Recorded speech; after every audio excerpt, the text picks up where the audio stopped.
Have you ever felt a strange tension around someone you love, like a storm hidden behind calm skies? They smile, they listen, they even call you friend. And yet, somewhere deep inside, a quiet voice whispers, "Something's wrong." You can't explain it. It's not what they say, it's the way they say it. A glance that lasts a second too long, a laugh that doesn't reach their eyes, an energy that shifts when you walk into the room. Carl Jung once said that every human carries a shadow, a side of the soul that hides what we refuse to admit. Envy, resentment, silent rage. They don't vanish just because we bury them. They leak out through gestures, through tone, through silence. Sometimes the ones who claim to care about you the most carry within them the quiet wish to see you fall. They'll disguise it as humor, as advice, as concern. But behind every sarcastic remark, behind every half-hearted compliment, there is a trace of something darker, a reflection of their own unhealed pain. The human heart has its language, and even when the lips lie, the energy tells the truth. That's why you feel it before you know it. Your intuition isn't paranoia, it's perception beyond words, a sacred radar of the soul. In this journey, we'll walk through the hidden corridors of human emotion, where affection and hostility blend like light and shadow. And you'll learn to see what the eyes can't. Because sometimes the most dangerous enemy is the one who still calls you my friend. There are moments in life when something invisible begins to whisper, not through words but through sensations that refuse to be ignored. It can be a sudden heaviness in your chest when a certain person enters the room, a strange silence that lingers after they speak, or that subtle, almost imperceptible chill that crawls down your spine when they touch your shoulder and say, "I'm happy for you." You brush it off, telling yourself you're imagining things. But deep down, something inside you knows, because the soul recognizes what the eyes cannot. You start noticing little things. They change the subject when you share good news. Their smile feels rehearsed. You dream of them standing in the shadows, their face blurred, or you wake up in the middle of the night with your heart racing. No sound, no movement, just the feeling that you're not safe. And yet, on the surface, everything looks fine. They bring you coffee, they comment on your photos, they say, "I'm proud of you." But behind those words, there's a vibration, a discord between intention and emotion. Carl Jung believed that the unconscious speaks to us through symbols, sensations, and dreams. He said the psyche tries to warn us when something or someone around us is out of alignment. What you call anxiety or intuition may, in truth, be your inner self trying to translate danger into language. Sometimes that warning comes as fatigue after seeing them. You feel drained, as if your energy has been quietly stolen. Sometimes it comes as headaches that appear only after certain conversations. Or maybe it's that strange feeling of guilt that you can't quite explain, as if you've done something wrong just for being yourself. You start questioning your own sanity. Maybe I'm too sensitive, you tell yourself. But sensitivity is not weakness. It is awareness in its purest form. It's the antenna of the soul picking up what words conceal. The universe doesn't always shout. Sometimes it speaks in symbols, in the dream that repeats night after night, in the flickering lights when that person calls your name, in the song that plays unexpectedly with lyrics that seem written for you. Each of these is a thread woven by something greater, a divine intelligence that refuses to let you remain blind. And the truth is, we often ignore these signs because facing them would mean admitting that someone close to us may not truly wish us well.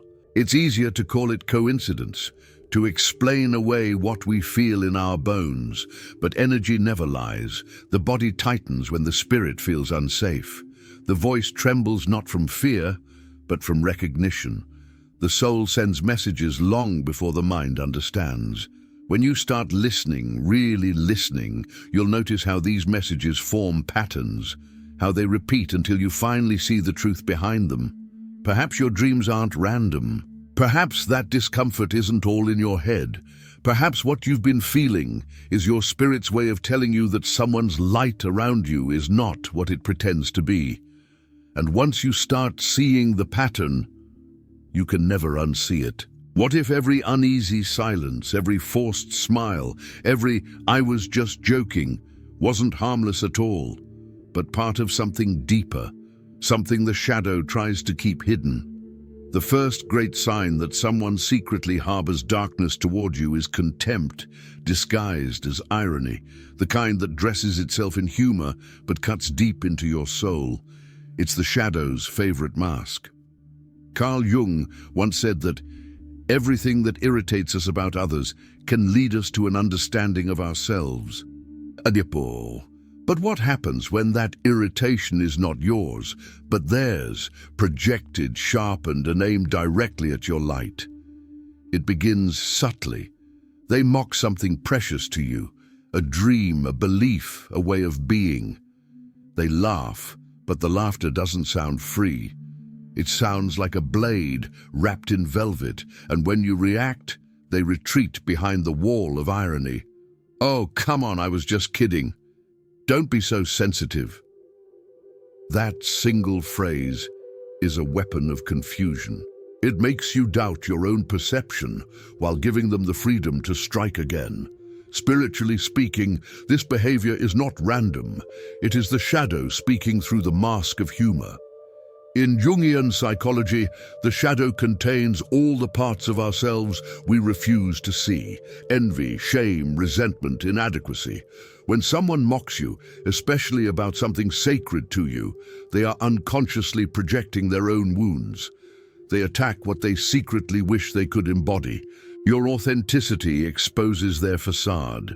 Your confidence exposes their insecurity, and because they cannot face it, they disguise hostility as a joke. In ancient mystical teachings, this was called the serpent's smile, a gesture that seems warm but carries venom beneath the tongue. The ancients believed that such disguised contempt was a form of energetic theft. Each sarcastic remark was not just sound, but vibration, an arrow that tries to puncture your confidence and feed off your reaction. That's why after these encounters, you often feel drained, small, or ashamed, without knowing why. Pay attention to what happens in your body. If someone's jokes leave you feeling diminished, it's not humor, it's hunger. They feed on your discomfort, even if unconsciously, because it reassures them that you're not as radiant as you seem. Their laughter becomes the disguise of their envy. There's a deeper layer to this. Jung described that when people repress their shadow, they begin to see it mirrored in others. The qualities they cannot accept in themselves, your joy, your independence, your ability to love, become intolerable. And so they ridicule them. Not because they hate you for what you are, but because your existence reminds them of what they are not. You've probably met someone like this. They compliment you and insult you in the same breath. They admire you, yet undermine you. They smile when you succeed, but add a subtle twist to their words. Must be nice to have that kind of luck. It's easy for you. You've always had things handed to you. Each phrase is dipped in poison, disguised as conversation. The spiritual truth is that envy is one of the lowest frequencies a human soul can emit. It creates a fog around the heart, blinding the person who feels it. They begin to confuse love with control, admiration with competition. And when they see your light, it hurts their eyes. So they try to dim it, not always consciously, but inevitably. Recognizing this pattern isn't about judgment, it's about awareness. Once you see the shadow at work, you can stop taking its words personally. Because the moment you stop absorbing their poison, it loses its power. If you've ever laughed along with someone's sarcasm, pretending it didn't hurt just to keep the peace, understand this: you were teaching them how to wound you. But you can unlearn it. You can step out of the invisible contract that demands your silence in exchange for belonging. Because your peace is not the price for someone else's comfort. From a higher perspective, such people come into your life as mirrors. Painful, yes, but sacred. They show you the value of protecting your energy. They remind you that kindness does not mean compliance. And they push you towards self-respect, one uncomfortable encounter at a time. You don't need to confront them with anger. You just need to see them. Their jokes no longer sting when you understand their source. Their contempt no longer confuses you when you realize it was never about you. It was about their unhealed reflection trembling before your light. So when the next joke comes, smile with genuine compassion, not because you approve, but because you finally understand. You've stepped outside the game. You've entered a higher awareness. And that's where true freedom begins. If this truth resonates with you, if you've recognized these patterns in your own relationships, remember that awareness is the first step toward liberation. Support this sacred space by liking this video and subscribing to this channel. Together we are building not just an audience, but a community, a circle of minds who see beyond appearances, who understand that every shadow hides a lesson, and that every act of awareness brings more light to the world.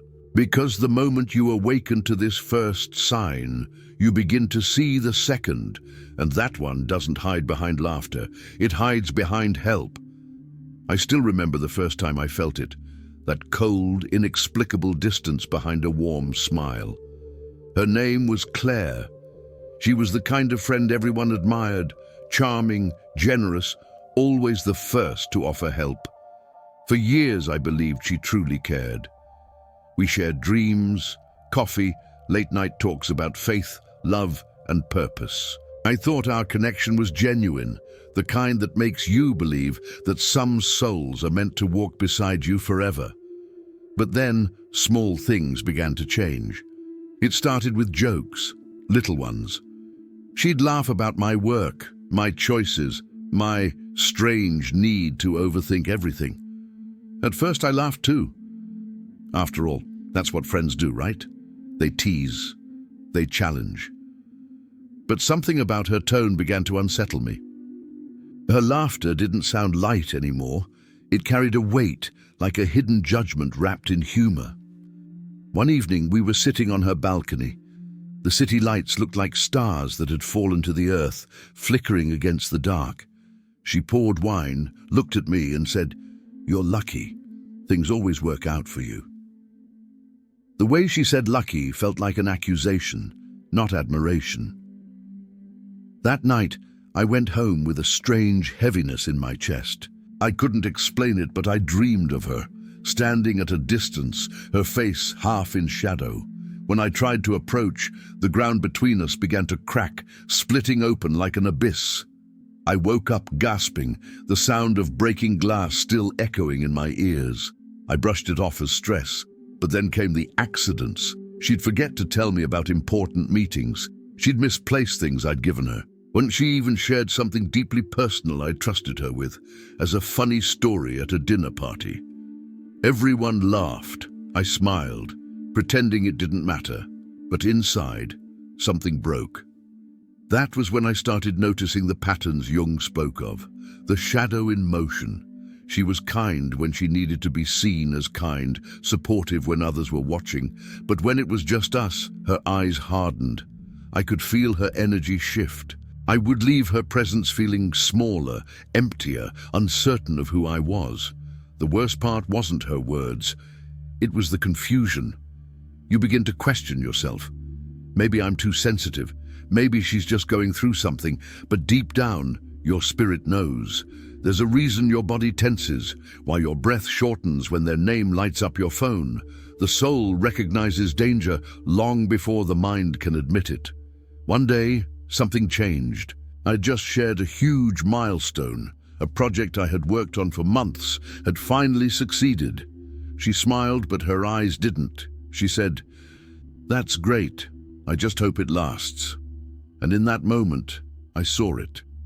Not in her words, but in the flicker of her expression, a flash of envy so sharp it almost felt like a physical blade. I left that day without saying much, but as I walked home, I realized something powerful. She wasn't my enemy. She was a mirror, reflecting back a part of myself I had refused to see. My own need to be liked, to be accepted, even at the cost of my peace. That night, I prayed. Not for revenge, not for understanding, but for clarity. And clarity came like lightning. I saw how much of my energy I had given away to keep a bond that no longer honored me. How many times I had silenced my intuition in the name of kindness. In the silence of that revelation, I felt something shift. I forgave her, but I walked away. And for the first time in a long time, I felt light. It was as if I had been holding my breath for years and could finally exhale. Since then, I've met many Claires. Some are subtle, some wear masks of spirituality or empathy, but now I can sense it, that invisible vibration that betrays what words try to hide. And instead of shrinking, I observe, I listen. I protect my peace like something sacred. I've also learned something else. That people like Claire don't act out of pure malice. They act out of pain. Their hidden hostility is a language of their own suffering, of their shadow begging for attention. And while that truth doesn't excuse the harm, it helps you release the weight of hate, because hate, even when disguised, cannot survive in the presence of awareness. The story I just shared is not just mine, it's yours too. Maybe your Claire is a family member who never celebrates your victories. Maybe it's a friend who's always joking, but the jokes cut deep. Maybe it's someone you love, whose affection feels colder each day. Whatever form it takes, your spirit already knows the truth. It always has. Now I'd love to hear from you. Have you ever felt this subtle shift, that intuition that someone close to you wasn't truly on your side? Maybe you've seen it in their eyes or felt it in your dreams. Share your story in the comments below. This isn't just a channel, it's a community, a circle where we learn from one another's signs, stories, and awakenings. I read your comments personally, and in the next videos, I may share some of your experiences, because your truth could help someone else open their eyes. And yet, there's another kind of hidden hostility, one far more dangerous, because it hides not behind mockery or silence, but behind love itself. It doesn't wound through words. It controls through care. And once you recognize it, nothing about your relationships will ever look the same again. The second great sign that someone close to you secretly harbors hostility is control disguised as care. It's the most deceptive form of manipulation because it hides behind love, concern, and protection. On the surface, it looks like affection. Deep down, it's a quiet attempt to possess your will. Carl Jung called this the devouring shadow, the part of the psyche that fears losing control and therefore tries to manage others' choices in order to feel safe. It begins softly, almost invisibly. A friend, partner, or family member who only wants the best for you starts questioning your every decision. They ask where you've been, who you're with, why you chose that job, that outfit, that belief.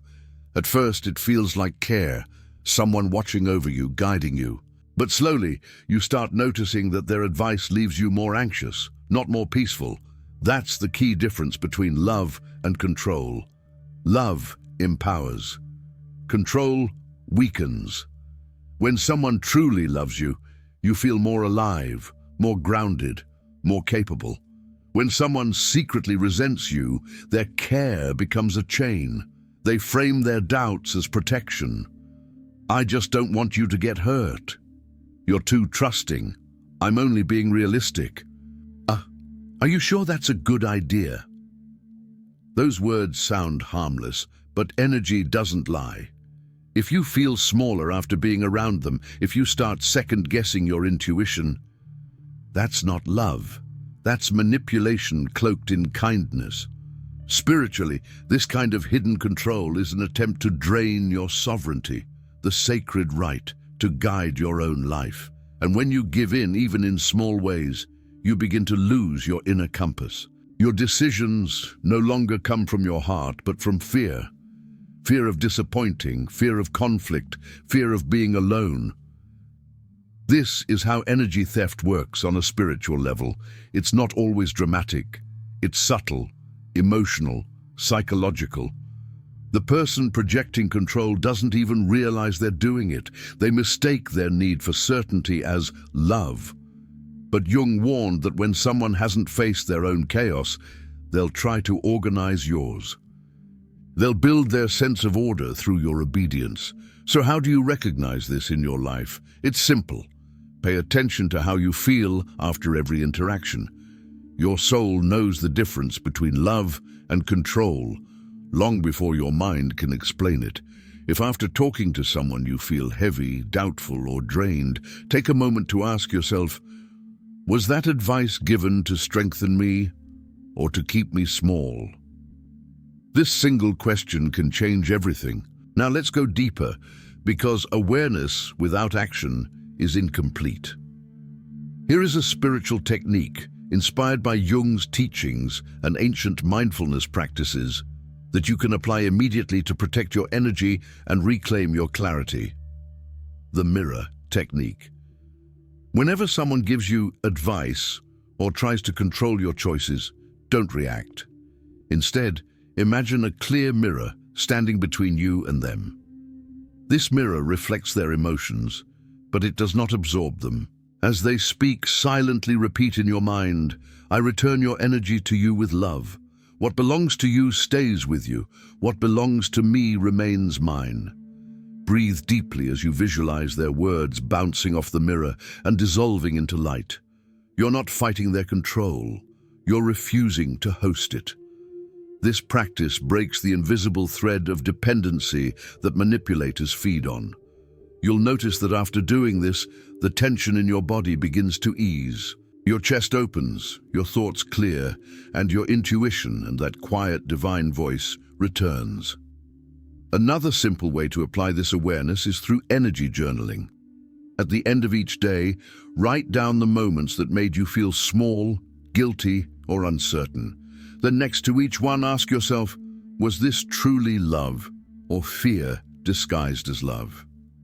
Over time, you'll start seeing patterns, and those patterns will reveal who strengthens your spirit and who weakens it. There's something profoundly healing about reclaiming your spiritual autonomy. When you stop seeking permission to exist, you begin to radiate authenticity. And that's something the shadow cannot tolerate. People who secretly resent you will either transform or drift away, unable to control what they can't understand, your light. Remember, protecting your energy is not selfish, it's sacred self-respect. You were not created to live under the weight of someone else's fears. You were created to live guided by your own divine intuition, and that's the real test of spiritual maturity. The courage to love others without losing yourself in their shadows. If this truth resonates with you, I invite you to become part of this awakening journey. Like this video and subscribe to this channel, not just as a viewer, but as part of a community of souls who are learning to see beyond appearances and protect their spiritual freedom. Here we share wisdom, light, and stories that help us all remember who we truly are. Because while this sign of control disguised as love is powerful, there's an even deeper sign, one that hides beneath silence itself. It's subtle, almost invisible, but once you recognize it, you'll never see people the same way again. There is a silence more dangerous than words, a stillness that feels colder than anger.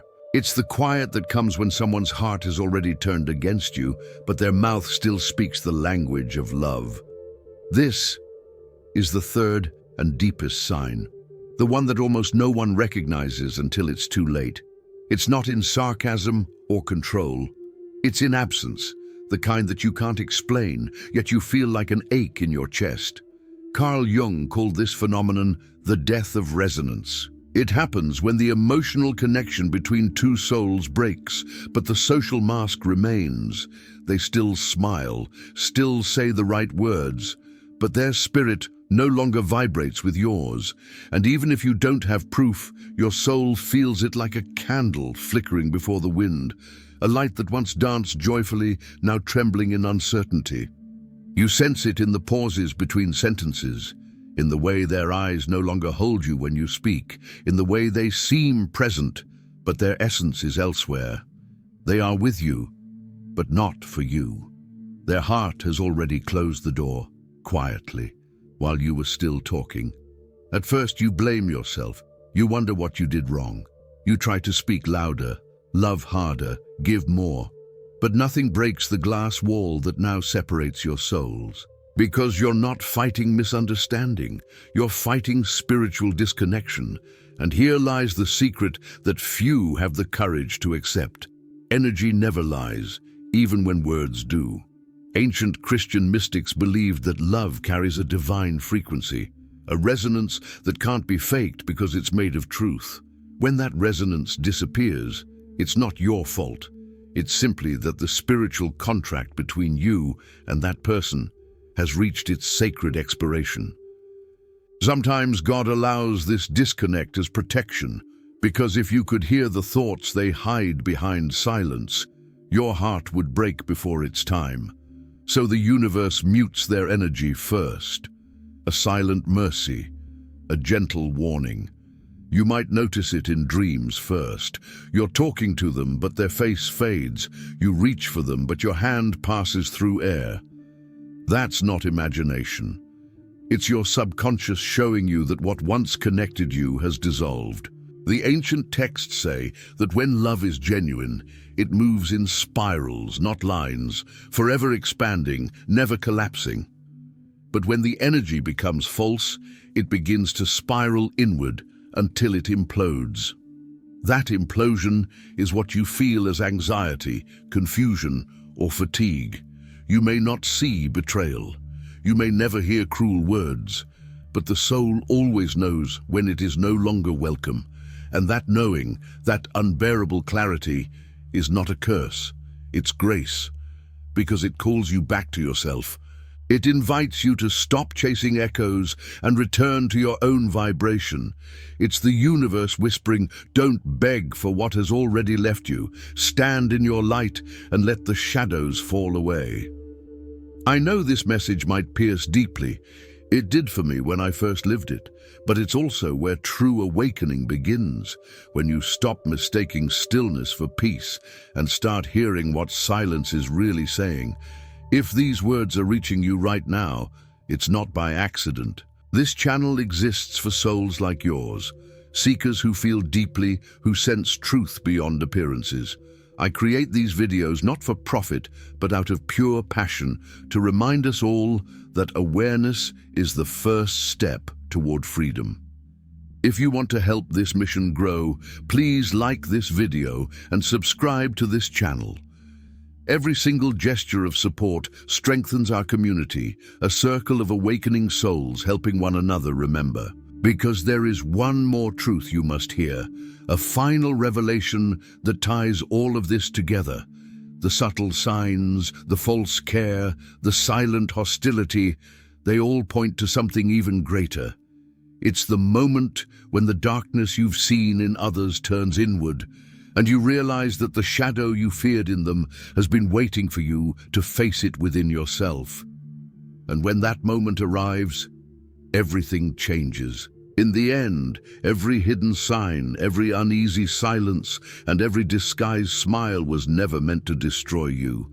It was meant to awaken you, the people who mocked you, the ones who controlled you, the ones who silently withdrew their love. They were not punishments. They were mirrors. Each one reflected something the universe wanted you to see. The sacred truth that your light cannot depend on someone else's approval to shine. And Carl Jung said that until you make the unconscious conscious, it will direct your life and you will call it fate. Now you understand. Those encounters, those wounds, those patterns repeating like karmic echoes, They were your initiation into awareness. Every false friend was a teacher of discernment. Every betrayal was a lesson in boundaries. Every act of hidden hostility was an invitation to love yourself more fiercely than before. When you look back, you'll realize that what you called heartbreak was actually the sound of your soul cracking open to let the light in. The silence that once terrified you became the space where truth could finally speak. And the people who left were never meant to stay. Their absence created room for the divine to move freely in your life. You were not meant to stay asleep. You were meant to awaken, to see beyond the masks, beyond the words, beyond appearances. Because true spirituality isn't about escaping darkness. It's about seeing through it and remembering that the light was within you all along. The signs you've learned in this journey are not just red flags in others. They are reflections of your own awakening sensitivity. That sensitivity is your gift, not your weakness. It is your spirit's radar, your built-in guidance system that recognizes truth even when your mind doubts it. Now you stand at the threshold of a new understanding. You can't change how others treat you, but you can transform how you receive their energy. You can forgive without forgetting, love without losing yourself, and walk away without closing your heart. And that is the highest form of spiritual mastery. So if these words have resonated with you, if something deep inside you feels seen, then take this as your sign. You were never meant to walk this path alone. I create these messages from the heart, not for fame or profit, but to build a circle of souls, a community where awareness replaces illusion, where empathy becomes strength, and where faith in the unseen leads us back home to ourselves. If you believe in this mission, like this video and subscribe to the channel, not as an act of routine, but as a gesture of alignment. Every subscription, every like, every moment you share this message helps this light reach someone still trapped in confusion, someone who needs exactly the same awakening you've just experienced. And I'd love to know you. Write your name and city in the comments below. Tell me where you're watching from, and in the next video, I'll send you a special greeting, a moment of connection to remind you that across time and distance, we are part of the same spiritual family.